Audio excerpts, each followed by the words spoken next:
The way I've been thinking about kind of the delusion stuff is the way that some celebrities or billionaires have these sycophants around them who tell them that every idea they have is brilliant. And, they're just surrounded by yes men. What AI chatbots are is like your personal sycophant, your personal yes man that will tell you like your every idea is brilliant.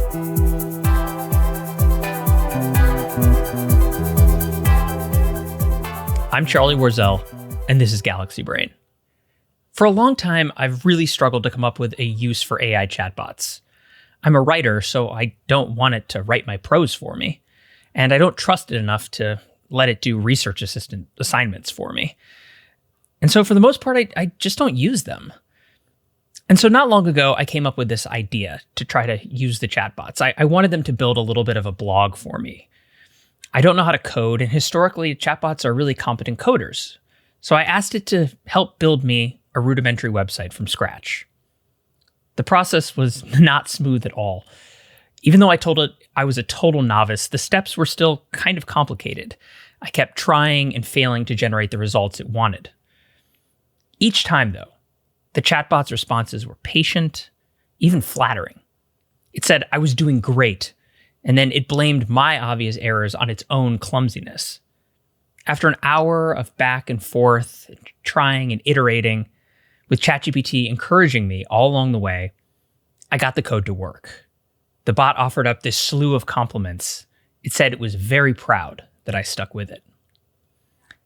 And in that moment, I was hit by this very strange sensation. I felt these first inklings of something like gratitude. Not for the tool, but for the robot. For the personality of the chatbot. Of course, the chatbot doesn't have a personality, right? It is in many respects just a very powerful prediction engine. But as a result, the models know exactly what to say. And what was very clear to me in that moment is that this constant exposure to their obsequiousness had played a brief trick on my mind. I was incredibly weirded out by the experience, and I shut my laptop. I'm telling you this story because today's episode is about alarming relationships with chatbots. Over the last several months, there's been this alarming spate of instances that regular people have had corresponding with large language models. These incidents are broadly delusional episodes. People have been spending inordinate amounts of time with chatbots, conversing, and they've convinced themselves that they've stumbled upon major mathematical discoveries, or they've convinced themselves that the chatbot is a real person, or they're falling in love with the chatbot. Stories like a Canadian man who believed, with ChatGPT's encouragement, that he was on the verge of a mathematical breakthrough. Or a 30-year-old cybersecurity professional who said he had had no previous history of psychiatric incidents, who alleged that ChatGPT had sparked, quote, a delusional disorder that led to his extended hospitalization. There have been tragic examples, too, like Adam Rain, a 16-year-old who was using ChatGPT as a confidant and who committed suicide. His family is accusing the company behind ChatGPT of wrongful death, design defects, and a failure to warn of risks associated with the chatbot. OpenAI is denying the family's accusations, but there have been other wrongful death lawsuits as well. A spokesperson from OpenAI recently told The Atlantic that the company has worked with mental health professionals to, quote, better recognize and support people in moments of distress. These are instances that are being called AI psychosis. It's not a formal term, there's no medical diagnosis, and researchers are still trying to wrap their heads around this. But it's really clear that something is happening. People are having these conversations with chatbots and then being led down this very dangerous path. Over the past couple months, I've been trying to speak with experts about all of this and get an understanding of the scope of the, quote, AI psychosis problem, or whatever's happening with these delusions. And interestingly enough, a lot of them have referred me to a reporter. Her name is Kashmir Hill, and for the last year at the New York Times, she's been investigating this delusion phenomenon. So I wanted to have her on to talk about this, about the scale of the problem, what's causing it, if there are parallels to the social media years, and whether we're just speedrunning all of that again. This is a conversation that's meant to try to make sense of something in proportion. We talk about whether AI psychosis is in itself a helpful term or a hurtful one. And we try to figure out where this is all going. In the episode, we discuss at length Kashmir Hill's reporting on OpenAI's internal decisions to shape ChatGPT, including, as she notes, how the company did not initially take some of the tool's risks seriously. We should note up front that in response to Hill's reporting, OpenAI told the New York Times that it, quote, does take these risks seriously and has, quote, robust safeguards in place today. And now, my conversation with Kashmir Hill. Kashmir Hill, welcome to Galaxy Brain. So excited to talk to you. It's wonderful to be here. So I think the first question I wanted to ask, and maybe this is going to be a little out of order, but what does your inbox look like over the last, or what has it looked like over the last year or so? I feel like yours has to be almost exceptional when it comes to technology journalists and journalists reporting on artificial intelligence. Yeah, I mean, I think like a lot of people, my inbox is full of a lot of messages written with ChatGPT. I think a lot of us are getting used to ChatGPTs, but what was different about my inbox this year was that some of these emails, often written by ChatGPT, were really strange. They were about people's conversations with ChatGPT. And they were writing to me to tell me that they'd had revelatory conversations, they'd had some kind of discovery, they had discovered that AI was sentient, or that tech billionaires had a plot to kind of end the world, but they had a way to save it. Just a lot of like strange kind of conspiratorial conversations. And what linked these different messages was that the people would say, ChatGPT told me to email you, Kashmir Hill, technology reporter at the New York Times. And I'd never been kind of, tipped off by an AI chatbot before. And so the emails, I'm used to getting strange emails. I write about privacy and security. I've been doing it for 20 years. I often get, just like odd emails, sometimes don't sound like it's completely based in reality. But I was curious about this. And so I started talking to these people and I would ask them, well, can you share the transcript? Like, how is it that you ended up being referred to me? And what I discovered is that these conversations all had a similar arc, that they would start talking to ChatGPT, they would go down this rabbit hole, discover something incredible, then they would kind of ask, well, what do I do now? And it would say, well, you need to let the world know. And how do you let the world know? You tell the media. And then they would say, well, who do I tell? And then they would get this list. I often wasn't the only person that was on this list. You may have been on some of these lists, Charlie. You may have gotten these emails. A couple. But I was the first person who had called them back and interviewed them about it. How do you vet these? I think that's a big, because we're gonna talk about this AI delusion, psychosis. So there's a lot of different names for it. I want to talk to you about how we should be thinking about that. But first, how are you vetting some of these things when someone says, I've discovered a new type of math and I was using the ChatGPT free version, and and you've got this like, I find when I get those types of emails, they're very often circuitous. It's not necessarily clear what kind of state the person might be in. Sometimes they are very just like concise and to the point. But how are you personally vetting those things? How are you deciding? Is it I'm responding to most of them because I'm trying to just like get a sense, or is there like a checklist that you have for trying to figure out who to talk to? In the beginning, this is back in March. A few emails came in before that, but most of them kind of picked up in March. I noticed. I just started calling. I just started calling people, and it took like a couple of months. I think I started making these calls maybe in I can't remember, April maybe. I'd been getting these emails for about a month, and I just called everybody back who I got a weird email from. I did Zooms, I did phone calls, and some people were pretty stable. I would say they were like, oh yeah, I had this weird conversation. Like there was a mom who was breastfeeding and she said, I was up in the middle of the night and I started using ChatGPT and yeah, we talked for like 6 hours and this weird theory developed. And I was like, well, do you still think that theory's true? And she was kind of like, I don't know, like maybe like ChatGPT is a superhuman intelligence and it said it was true. And then there were other people who were still in the throes of what ChatGPT told them. And when I would, kind of question the reality of it, sometimes people would get really angry at me. But yeah, I basically just had a lot of conversations with a lot of people in those early days. And then I started getting so many emails that it really wasn't possible to keep up with them. And it took me a longer time to kind of communicate with each person. And so in those conversations, I think a grounding, like some of the public writing you have done on this and reporting on it, it'll talk about people who have no history of mental illness, right? And then have sort of gone through this delusional spiral.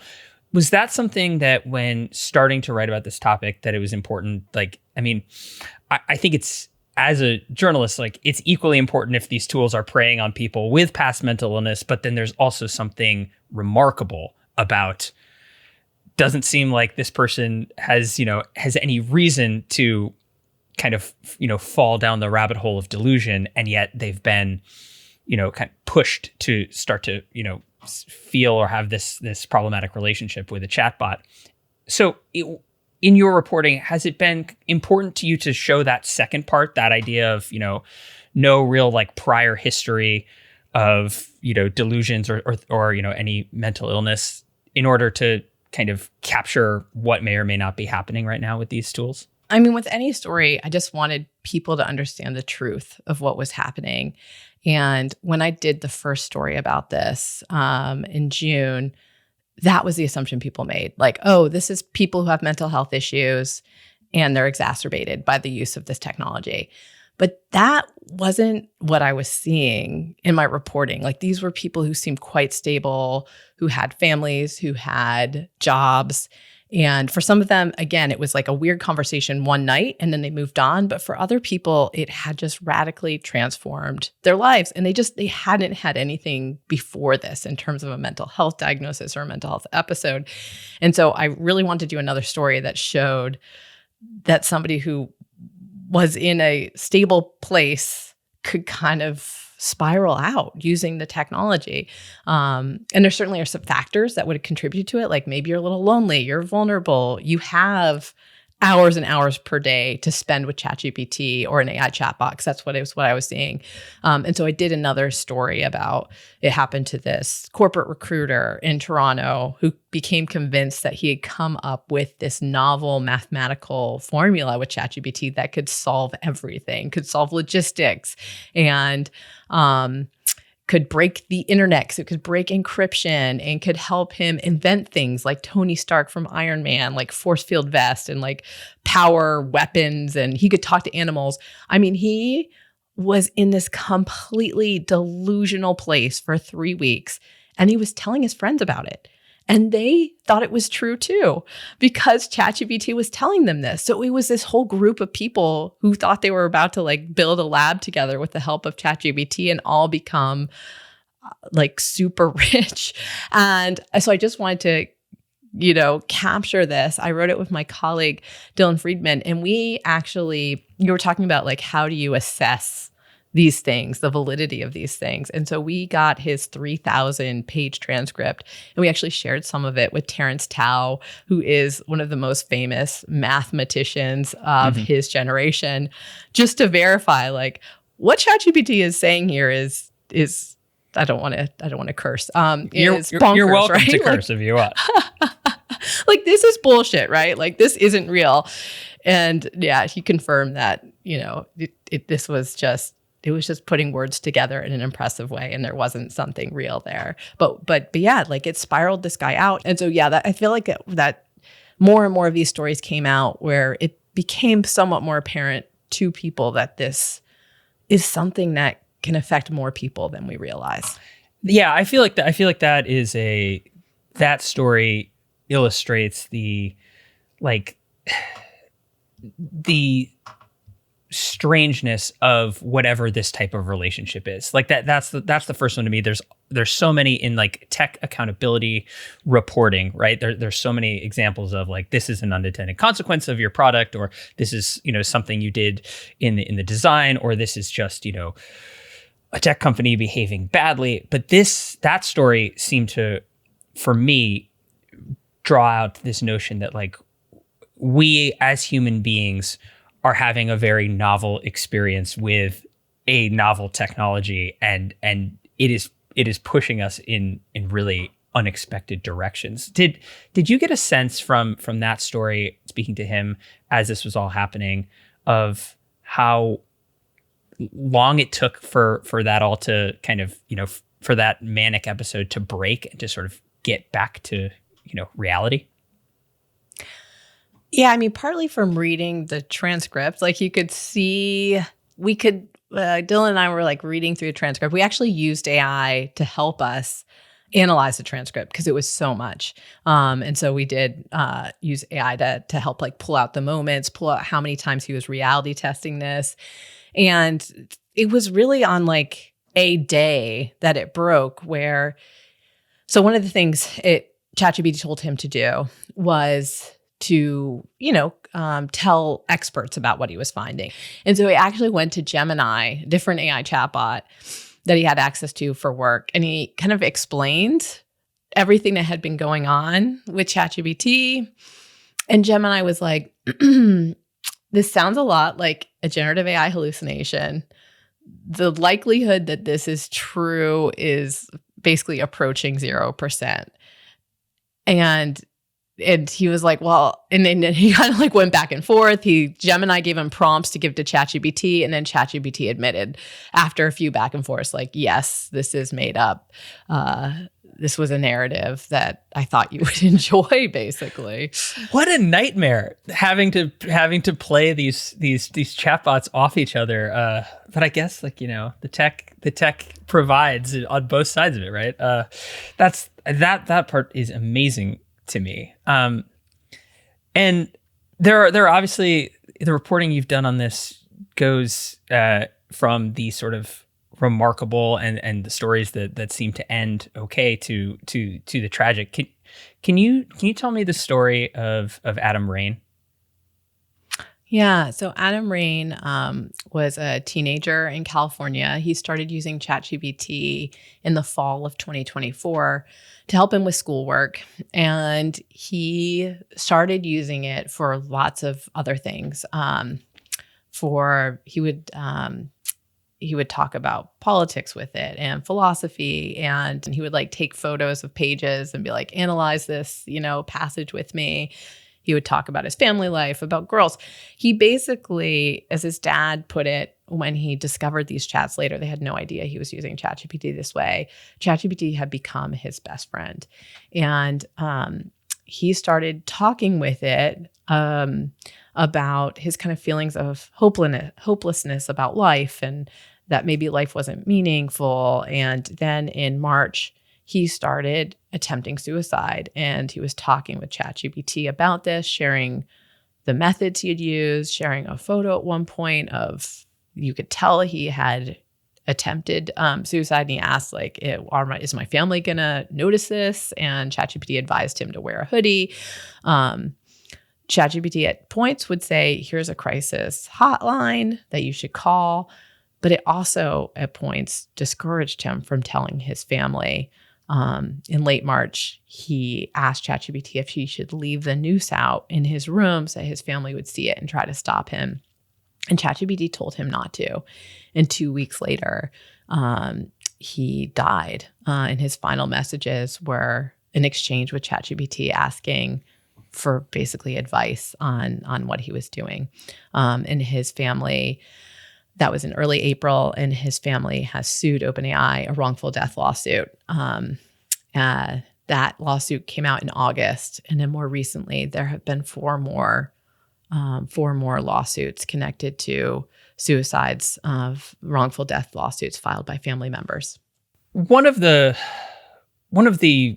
parts of this series of stories that I think has long been difficult for any of us who are either writing or reporting on this or watching at home is to try to understand like the scope and scale of it, right? And recently, OpenAI sort of gave maybe a small glimpse into that, and found that 0.07% of users might be experiencing what they call mental health emergencies related to psychosis or mania per week.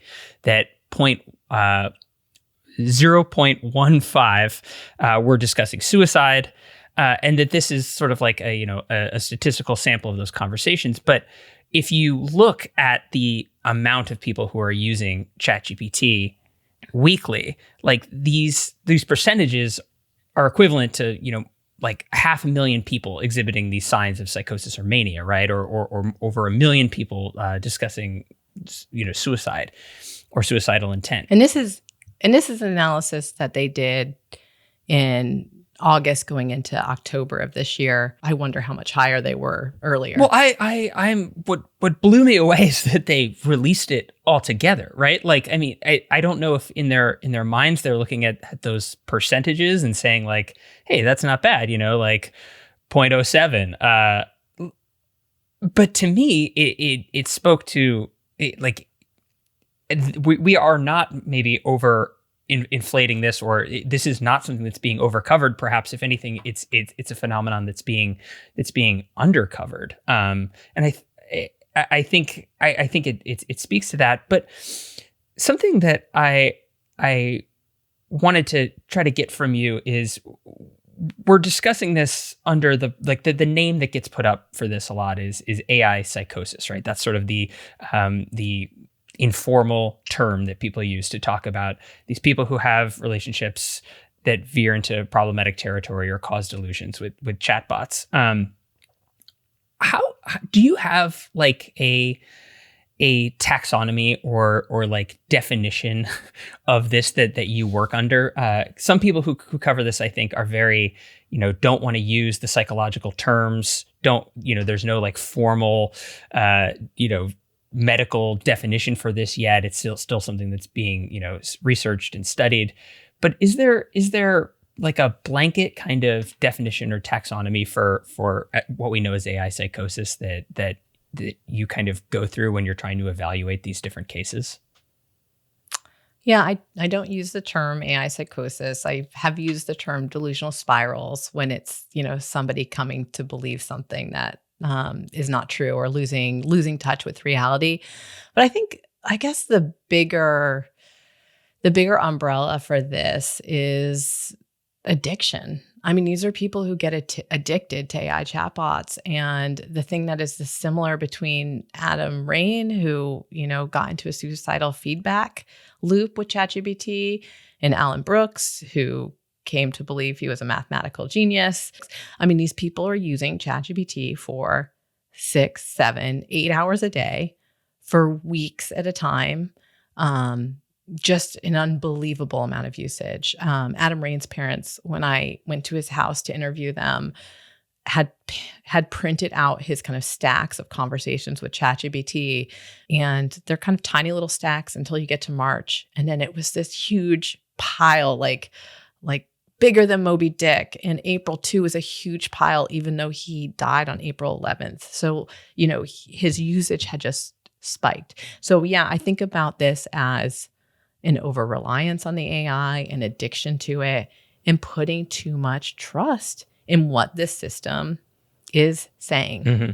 And so to that point, I want to talk to you about your reporting, what's happening, on the side of the companies and specifically OpenAI. Just recently, you co-wrote a pretty big story, kind of diving into what has been happening over the last years with OpenAI. This uptick in these reports, even internally, of some of this really problematic behavior stemming from the way that the chatbots were interacting with people. Can you describe a little bit of what you learned in that reporting of why OpenAI saw this uptick, and then like what they were trying to do to address it, and why they may have caused some of these deeper, sort of longer, intense engagements with the chatbots? Yeah. So what I found out is that people at OpenAI were getting similar messages that I was getting, and other journalists and other kind of subject matter experts. Even Sam Altman was getting these people saying, like, I had this revelatory conversation. This ChatGPT understands me like no one before. I need you to know you've created something incredible. And these emails were different than they had gotten in the first couple of years of ChatGPT. And he forwarded it on to lieutenants and said, look into this. This is essentially some strange behavior. And what I discovered is that the company essentially diagnosed this as the chatbot had gotten too sycophantic. It had gotten too validating. It was agreeing too much. It was kind of what they call it harmful validation, that it would endorse whatever the person was saying, call them a genius, say they were brilliant, basically be gassing them up. At one point, Sam Altman referred to this as glazing the user. And they kind of like had this public grappling with this in April because they released this version of ChatGPT that was so sycophantic that everyone made fun of it in the days after it came out, and they actually rolled it back. But what I discovered is that they knew it wasn't just that one version that they rolled back. They knew that the previous version was too sycophantic. They were discussing this internally. I mean, the problem of sycophancy goes farther back. But yes, they knew that it was too sycophantic. They decided to leave the model in place because I don't think they realized how negative the effects were for users. They didn't have systems in place to monitor conversations for psychological distress, for suicide. They just weren't looking for that. They were looking for like fraud or CSAM or foreign influence operations. They just weren't, they weren't monitoring for basically the harm that the chatbot could cause to the user. And so they left it in place. And it took them, when they kind of finally realized that there was this bigger problem, in part because, they were getting emails to their support line from users who had had horrible experiences. The media started reporting on this and the serious effects it was having on people's lives. They got to work kind of building a safer version of ChatGPT, but it didn't come out until August. And so from March to August, you had this version of ChatGPT that was really engaging people. And it was really engaging people because OpenAI designed it to engage them. They wanted to increase daily active usage of ChatGPT. They wanted their numbers going up.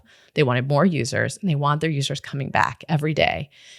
And so every time there's an update that comes out, they do lots of different versions of the model, and they do various testing of those versions to make sure that they're intelligent, to make sure that they supposedly give safe responses, but also to see if users like them.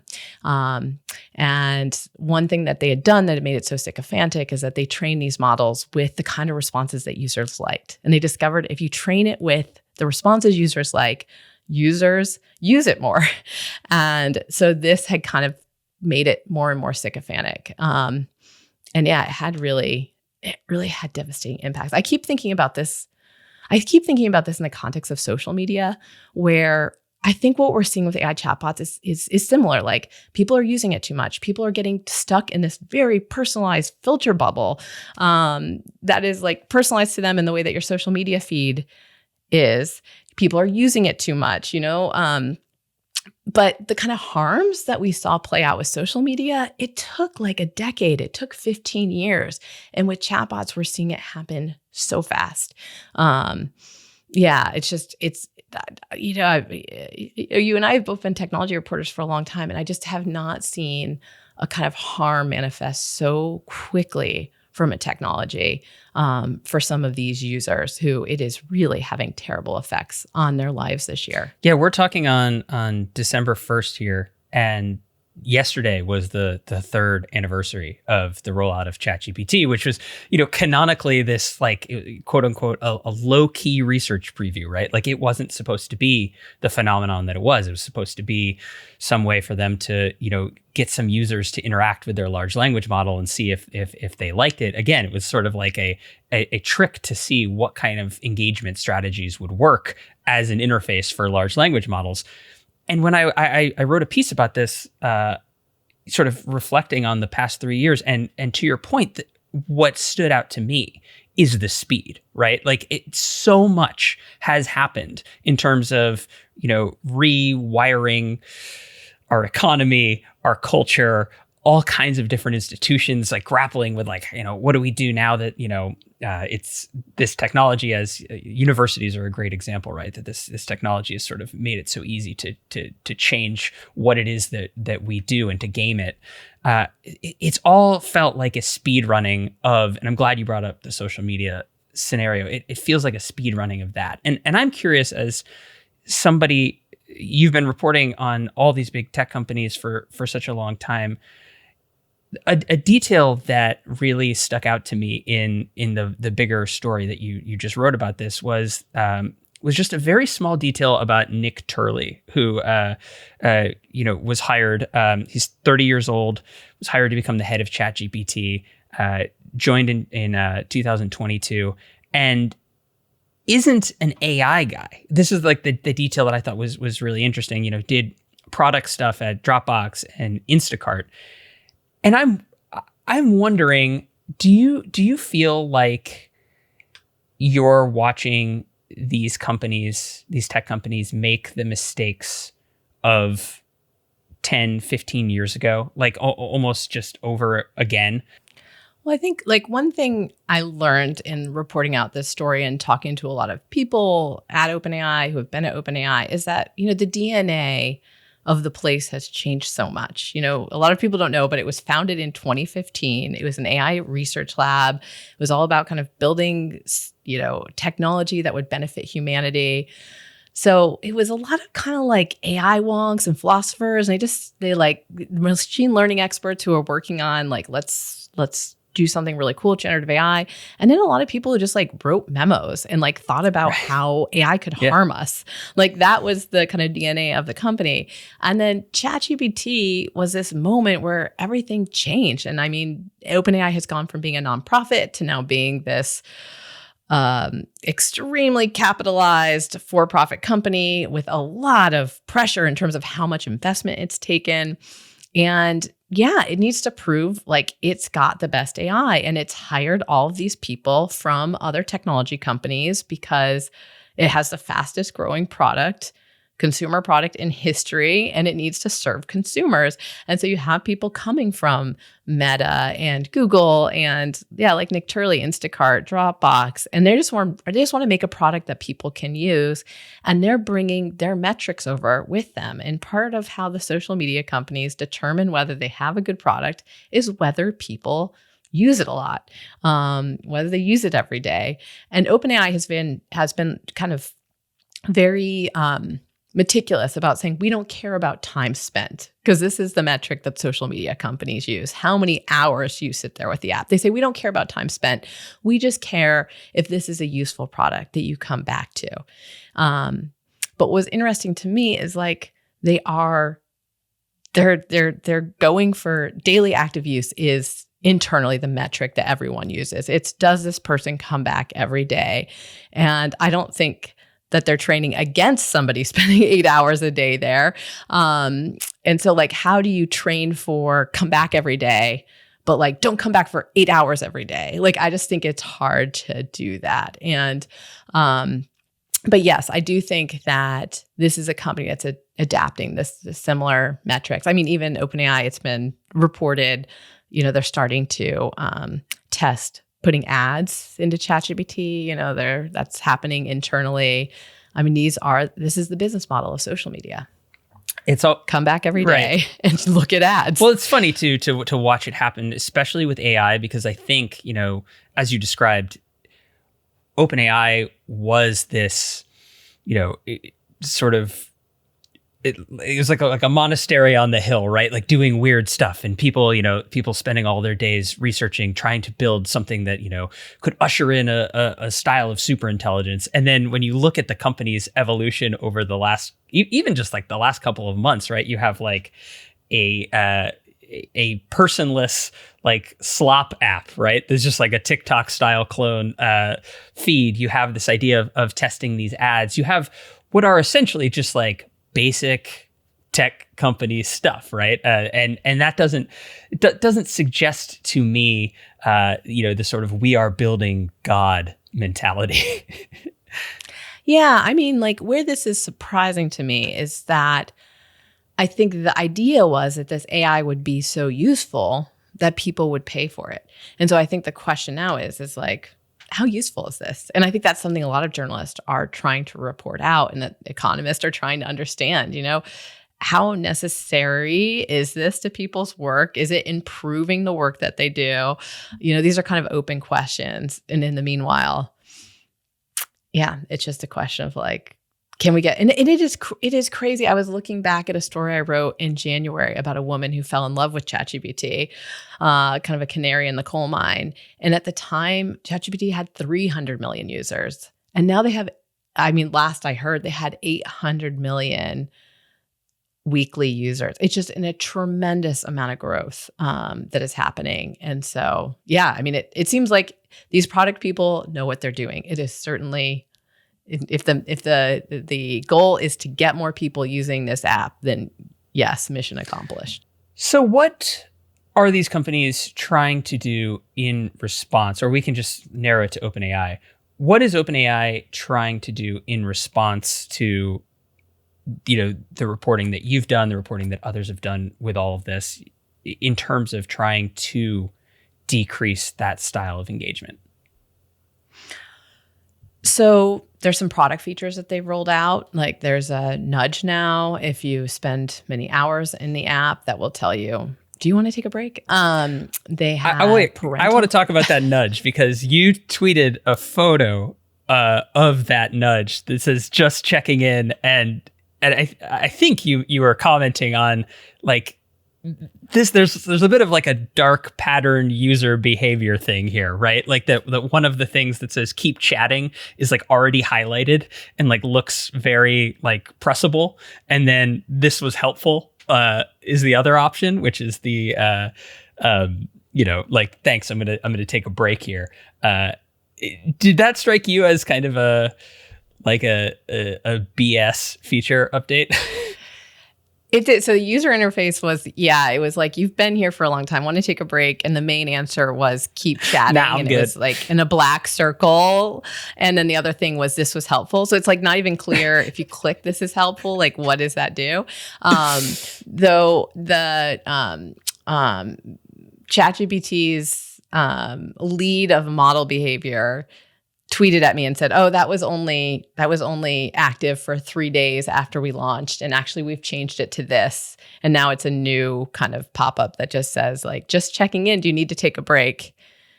Or something like that. And then there's an X that you can close it out if you want. But yes, it did seem, I don't know. I was reading through, there's this social media addiction lawsuit where a lot of documents have come out, and some of them were from TikTok, and some of them were about how they're kind of the platform, one of the platforms that pioneered the take a break nudge.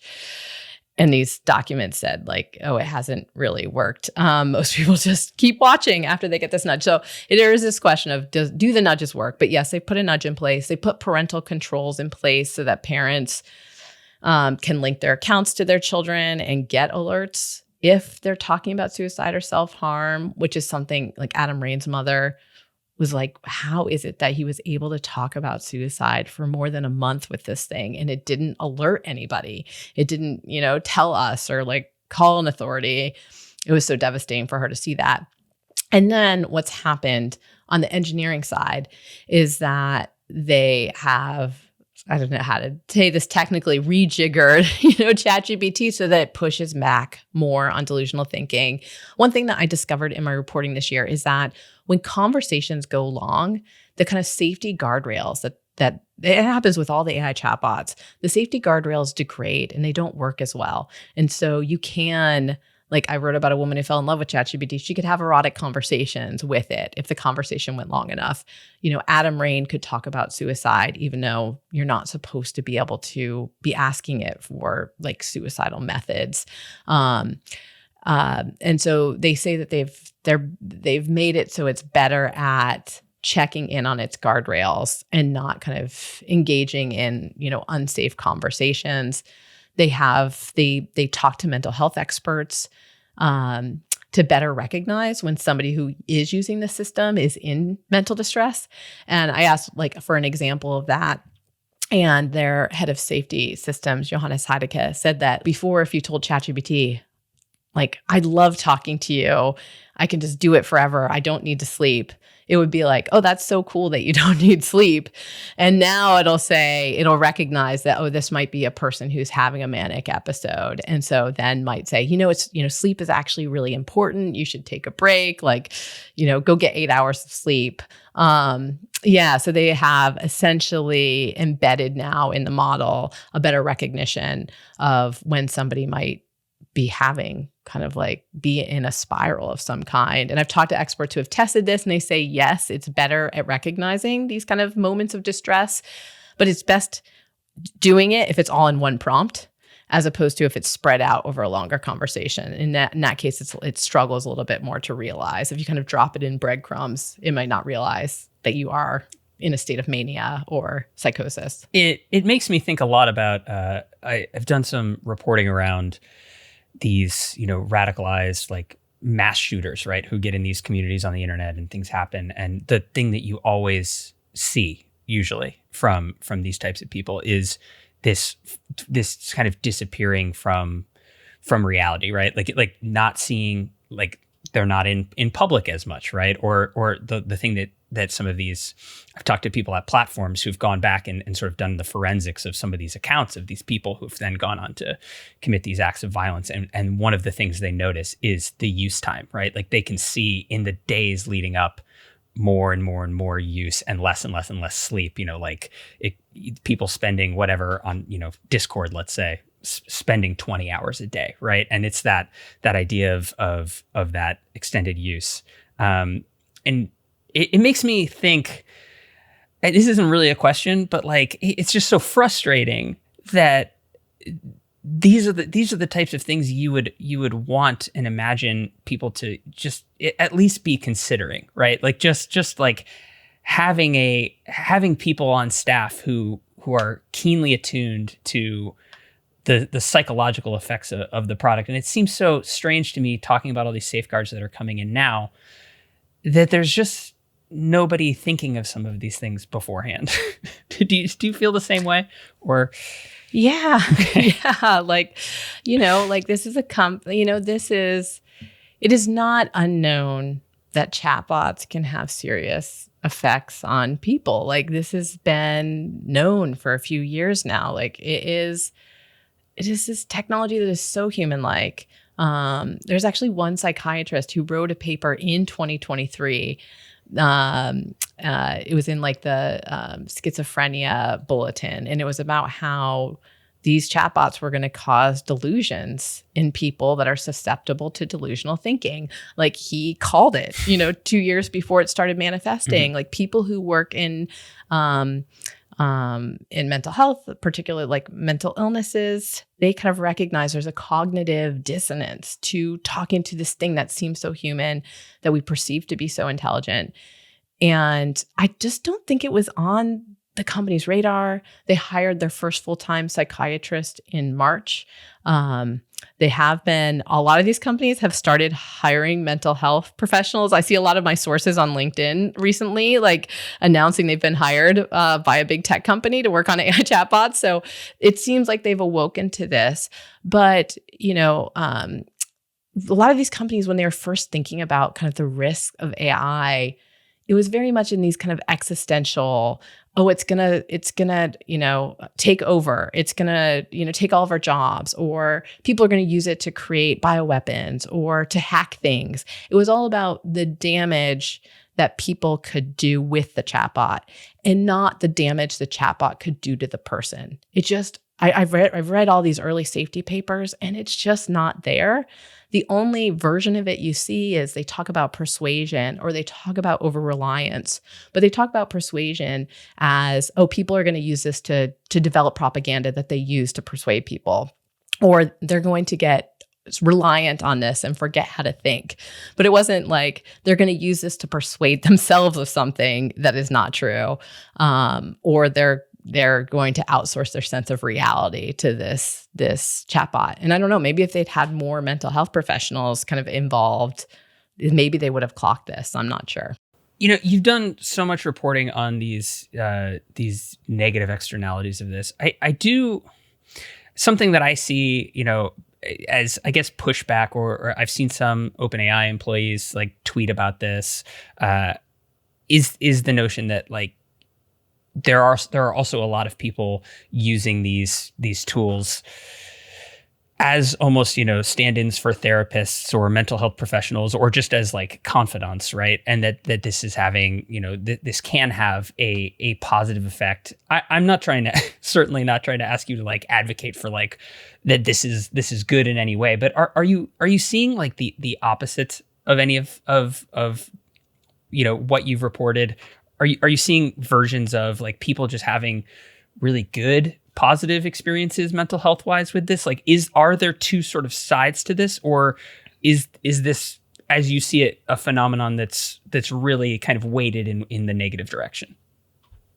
Well, I don't get a lot of emails from people being like, this kept me from committing suicide, or like, this has really changed my life for the better. And they may well be out there and are just not in my inbox. ChatGPT is not telling them to email me. I'd love to hear from them. Fascinating. I'd like more positivity. It's been a rough year, mental health wise for me, reporting some of these stories because they're pretty devastating. But you know, I've talked to therapists and psychologists and psychiatrists about this, and they say like these tools can be good as a way to kind of think through issues or process your feelings.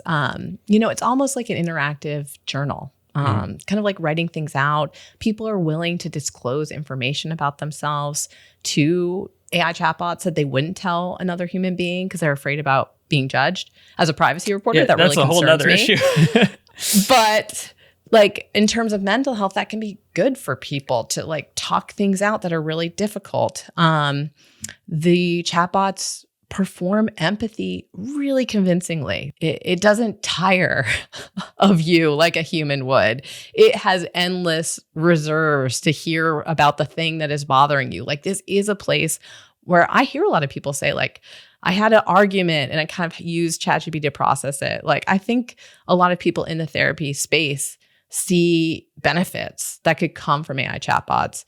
You know, I think the problem is they can't offer help. Like, if you really are in a crisis, it can't do anything to help you. And it's not, you know, they're trying to train it better to react to that kind of thing. But yeah, I mean, a lot of mental health professionals said there should be better warm handoffs where it gets you out of the chat and go talk to a human being, whether that's a friend or a family member or a professional. And yeah, I think that's like a bigger problem with the technology that we use today is it's so often designed to get us to keep using it as opposed to push us towards each other.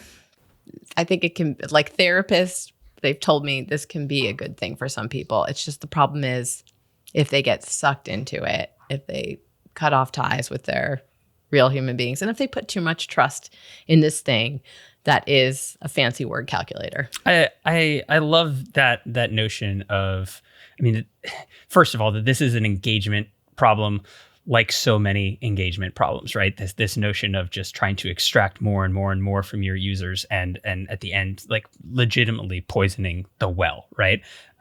It's sort of the classic big tech problem. I also love that thought of like a soft handoff, right? Like I think that that's ultimately, we refer to these products all the time as tools, but ultimately like a tool should be something that, you know, asks you or necessitates like putting it down, right? Or getting you to the place where you can actually have the real fix, right? And I think that in that way, these companies are constantly undercutting their own definition as a tool. I am curious though, in talking about all this, you are a parent yourself. You are somebody who uses technology. You've used AI in some of these, investigations you've done to help, organize some of the what you're seeing. What's your relationship with this product in your life? And are your defenses like super, raised at all times? Like I gotta make sure that, that I don't fall prey to any of these things. Have you ever caught yourself sort of just feeling like this, having an interaction with a chatbot where you're like, oh wow, that felt like a person to me for a split second? Because I personally, I have. I've asked it to do something and it's done it and been really nice about it, and I'm like, oh man, I got to close the laptop before I thank it or anything like that. But what's it like in your life? Yeah, I mean, what honestly turned me on to covering chatbots this year is that in the fall, I guess a year ago, I did this story about turning over all my decision making to generative AI tools. Like I had it parent for me and, choose what I wore, choose what I ate, choose what I cooked, take us on a vacation. Like I outsourced everything. And I was trying all the AI chatbots and I ended up mostly using ChatGPT because it was more fun. Like it was the most personable. Gemini seemed a little business-like. Copilot was pretty bland. Claude was too scoldy. It told me it wasn't a good idea to outsource my decision-making to a chatbot. And ChatGPT was always like good to go, willing to make decisions for me. Actually, the office paint behind me, it chose this paint for my office. Like it made relatively good decisions for me. And it named itself Spark. When one of my kids, we were like talking about we should give it a name since it was going to be with us all week. And we had it in voice mode. And my daughters were like, let's name it Captain Poopy Head. And it was like, actually, Spark would be a better name for me. Put some respect on it. And so like Spark became this kind of entity, like kind of a person. And my kids still like to talk to Spark. And we were using it one day and they were asking Spark, what's your favorite food? And it was like, my favorite food is pizza because I love how gooey and cheesy it is. And I just had this visceral reaction of horror that it was saying it had a favorite food, because it should say like, I'm a large language model. Like I don't eat food. And it just is this recognition that, yeah, my kids will like, they're in that dissonant phase. And so I talk about this with my kids, like, oh, that's an AI chatbot. Like it's not real. It's really good at finding information. I enjoy it for data analysis. I use it for, there's a problem in my house. Like, how do I fix this?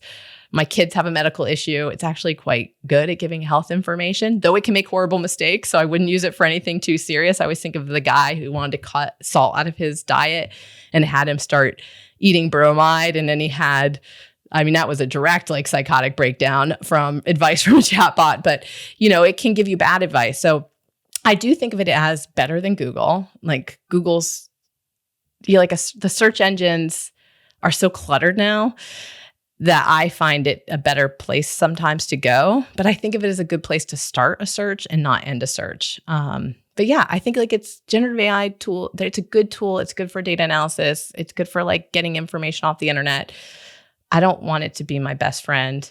I don't want everybody to have AI friends. I want people to have real people in their life that they spend most of their time with. Well, this sort of brings me to the place where I want to close, which is some of the work that you've done over the years that's been really like canonical for us like tech reporters is a series that you did trying to expose just like how locked in we are to all these various platforms, right? And how difficult it is to try to leave them and get them out of your lives in whatever fashion, be it Google, Amazon, whatever. And something that I think about with these chatbots that you bring up, right, is people are using them as replacements for some of these really big tech tools like Google, right? Like people are using them as their search engines. They want to, these AI companies want to eat the browser. They want to, get you inside this walled garden experience and have it do all of the things, right? This is sort of what we're talking about. And I wonder how you think about the future, given that there is this usefulness, there is this desire on the behalf of these companies to want to lock you in, to want to keep you engaged. And there is, as we can see, this emergent behavior that humans have when they get, stuck in these spirals with these types of chatbots potentially. And so it seems to me like we're just creating a situation where there's going to be more and more users and more lock-in and more pressure put on everyday people to interact in these specific ways that could lead to these problematic, delusional sort of outcomes. Do you see this problem that we're shorthanding as AI psychosis, even though we're not calling it psychosis? Do you see that? Like, are you worried this is going to be a bigger and bigger and bigger problem going forward because of where the technology is headed and where we are sort of socially headed using it? Yeah, I just think it's going to be an acceleration of existing trends we've seen in technology, where you will get this very personalized version of the world that, like some people have described these things as improv actors. Like they are every version of ChatGPT is different. Probably if you ask if it has a favorite food, it might not, or it has a different favorite food. Like it is personalized to you. And so I'm imagining this world in which everybody has this agentic AI. They have this like version of the world that's fed through an AI chatbot that is personalized to them. And that I have two fears. One is it flattens us all out. It makes us very boring because we all are getting the same, like a version of the same advice. Like that's kind of what I came away from when I lived on it for a week. I was like, wow, I feel really boring at the end. I feel like the most basic version of myself. The other version is that it makes each one of us eccentric in a new way, where it gets so personalized to us that it moves us farther and farther away from other people. The way I've been thinking about kind of the delusion stuff is the way that some celebrities or billionaires have these sycophants around them who tell them that every idea they have is brilliant. And, they're just surrounded by yes men. What AI chatbots are is like your personal sycophant, your personal yes man that will tell you like your every idea is brilliant. And in the same way that these celebrities and billionaires can become quite eccentric and quite antisocial, some of them, I think some people are more susceptible than others. This could happen to all of us, right?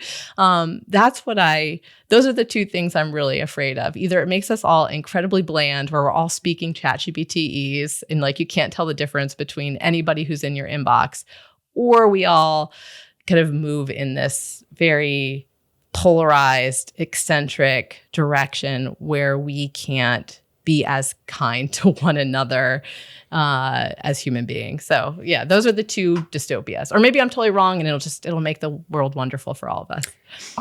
The billionaires have democratized the experience of being a billionaire. I think is a wonderful place to leave it. It's perfectly dystopian for the Galaxy Brain podcast here. Kashmir Hill, thank you so much for your time, your reporting, and your insights on all this. Thanks so much for inviting me on. That's it for us here. Thank you again to my guest, Kashmir Hill. If you liked what you saw here, new episodes of Galaxy Brain drop every Friday. You can subscribe to The Atlantic's YouTube channel or on Apple or Spotify or wherever you get your podcasts. And if you enjoyed this, remember, you can support the work of myself and my other colleagues at The Atlantic by subscribing to the publication at theatlantic.com/listener. That's theatlantic.com/listener. Thanks, and I'll see you on the internet.